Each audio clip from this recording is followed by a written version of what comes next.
రీల్స్తో దంపతుల వలపు వల రీల్స్తో దంపతుల వలపు వల అంట.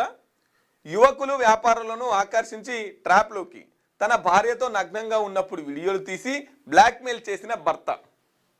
100 మంది నుంచి లక్షల్లో వసూలు చేసిన కరీంనగర్ దంపతులు అరెస్ట్ చేసిన పోలీసులు.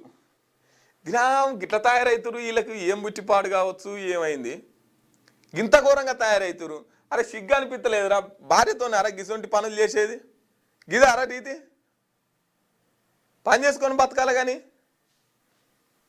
ఇంకో ఇది వీడు భార్యతోనే ఎరేపిస్తాడు. భార్య ఏం చేస్తుంది, ఎరేస్తుంది. మంచి కొన్న వాళ్ళందరినీ, పైసలు గల్ల వాళ్ళందరినీ పట్టుకుంటుంది. పట్టుకొని వీళ్ళు కలుసుకోవాలి కదా, వీళ్ళు కలుసుకునేదంతా భర్త వీడియోలు తీస్తాడు. వీడియోలు తీసి మళ్ళీ వానికే ఆ వీడియోలు పంపి బ్లాక్మెయిల్ చేస్తారు, పైసలు గుంజుతారు. ఇంకో ఇదొక రకమైన దందా.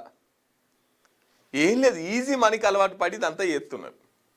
పుణ్యానికి కూసున్న చోట పెయ్యి అలవకుండా పైసలు సంపాదించాలి. అందుకోసమని ఇటువంటి బోకర దందాలన్నీ చేస్తున్నారు. ఇంత సిగ్గుమాలిన చర్య, ఇంత సిగ్గు తప్పిన పనుల ఈ బతకడం ఎందుకు, ఇట్లా బతకడం ఎందుకు అంటున్నా నేను. ఈ బతుకు కూడా బతకడం ఎందుకు? పెళ్ళాన్ని వేరే వాళ్ళతో నుంచి వీడియోలు తీసి బ్లాక్మెయిల్ చేసేంత బతుకు ఇది కూడా ఒక బతుకేనా?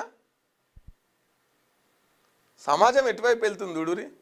ఈజీ మనకు అలవాటు పడి ఇంత దుర్మార్గంగా బతుకుతున్నారు చూడురి.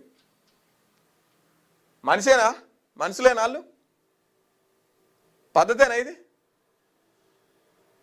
భర్త బ్లాక్మెయిల్ చేస్తున్నాడట. ఇక వీడు పెద్ద పోటుగాడైపోయింది. ఇక బ్లాక్మెయిల్ చేస్తానుకు చేసేదే సిగ్గు తప్పిన పని.